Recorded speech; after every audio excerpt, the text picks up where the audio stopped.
Okay, I was amazed that the negativity and renegation is one term here, that out of the picture, you know, the black square in 433 in classification, all of it is negation. So within the dialectics, negation is taken out.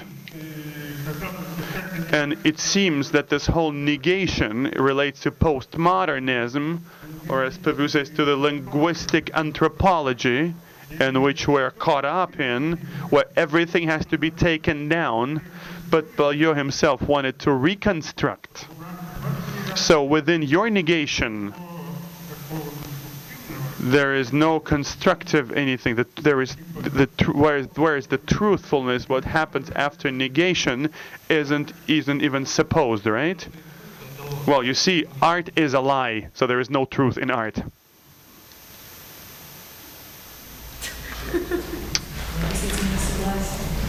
I'd argue that.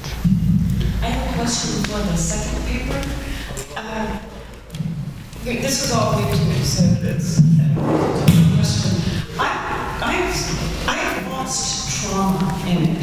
It seemed, and I'll explain it this way, I kept wondering about how it was that trauma could remain, it's a category, as it was reconstructed and put into language. Essentially, it seemed to me to blend into the everyday. And yet I didn't hear something like the ordinary or the everyday, or those kinds of practices mentioned as a kind of another concept, or put in relation to trauma. I mean, put it, it's like the same point differently. If you think about capitalism is traumatic for working class and underground, right? And this is an everyday trauma, the trauma of everyday life. There's no real difference between a kind of traumatic event as much as the enduringness and the degrading aspects of life. And so what I kept wondering is, like, how is it that you could even, or in the theory that you're describing, how could trauma remain a kind of object of inquiry in the face of, one, the discourses or vocabularies or languages of its appropriation, or diagnosis both, which seem to be de-traumatizing and putting into everyday life, or against the overall character of everyday life and its degrading aspects, in its capacities to make people bear its wounds. And I think that there's good physiological explanations if you want to go in that direction. Does the question make sense? Да, спасибо за вопрос. Thank you. Great question. Now it allows us to give a dialectic description of trauma, because in the case of traumatic nature of capitalist order, that based on the routinized level and is constantly acting out some traumatic alienation towards the middle class, towards the working guy. But the entire cultural order, the entire regime that exists during capitalism, it has to do, or its main goal is to conceal the traumatic nature of capitalism. It presents it as if it was an organic norm that doesn't or shouldn't be realized by a human being. The pathos of the revolutionary avant-garde, of the formalism in particular, is to take this trauma out of the area of the subconscious automatic functioning, make a human out of the object of the trauma, the subject of the trauma, that makes this auto-negating gesture when a human traumatizes him or herself and reveals the traumatic nature of reality, of cultural, economical, political, social, thus revealing its construction. It's a trauma that subject self-inflicts and releasing him or herself from the totality where he or she stays, not realizing it because it's a totality. But there is a huge debate there. Marcuse and Freud had a debate because Freud concluded that there's self-inflicted trauma, whereas Marcuse objected that we're not going to go far through this. The Jewish people in the world were too self-traumatized, right? So we have to admit where a trauma comes from the outside, and there has to be a system. Well, of course, absolutely. Other questions? I actually wanted to ask Katie before you start speaking. With Lifshitz, for me, I don't know, I was wondering if we could maybe bring in some of the things we were trying to talk about yesterday in terms of art and class.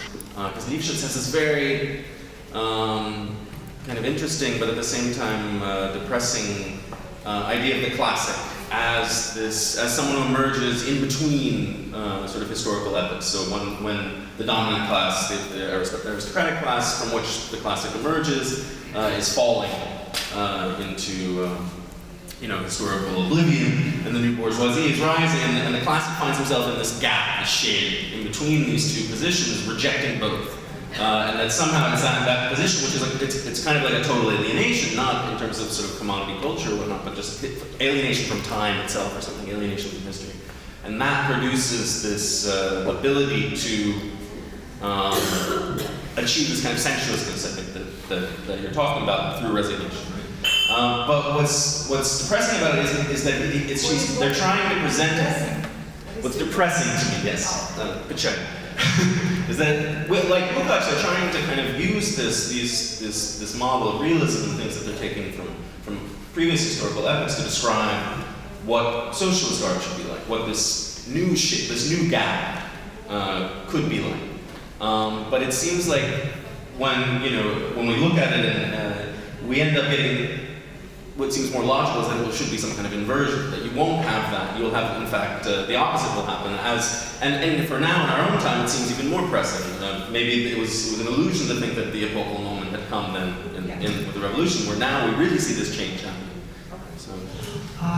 Yes, I think it's a very correct question in terms of how can we refer to classical art as our present in the conditions which, yes, definitely, we kind of, in our socialist society, overcome alienation, so we should have this art that would be comparable to the classical specimens, but where is it?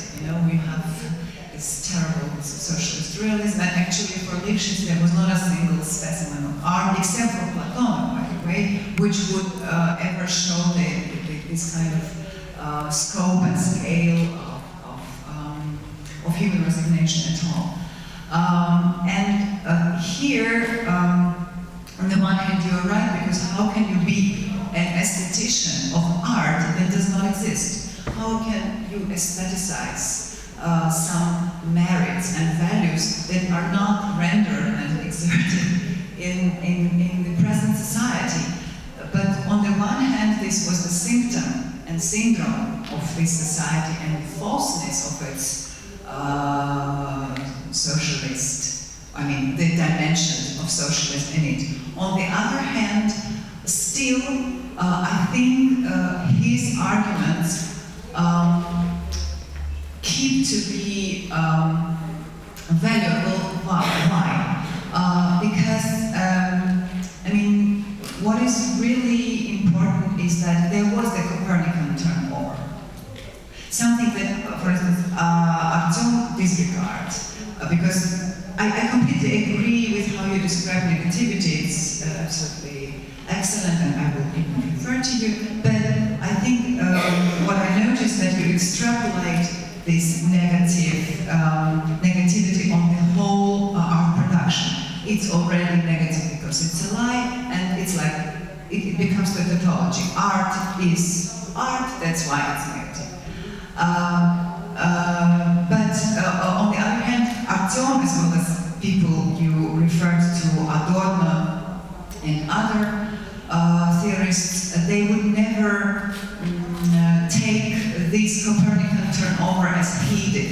And this was the most important, and even in leftist theory, this is very important, that actually there had not been a big deal between this. So one epoch is ending up and another epoch is emerging, and actually it's a commonplace argument that classical art is a bourgeois art. And this was the argument for Adorno, this is the argument in first avant-garde, second avant-garde, and actually what is Adorno insisting on that? No, classical art is a communist art, because art cannot be non-communist. There's no way for art to be non-communist. And why is it the case? Exactly because of this issue of ethics. Of resignation, of ethics that is turned into nihilism and disbelief in de-alienation. So disbelief in de-alienation brings this despair.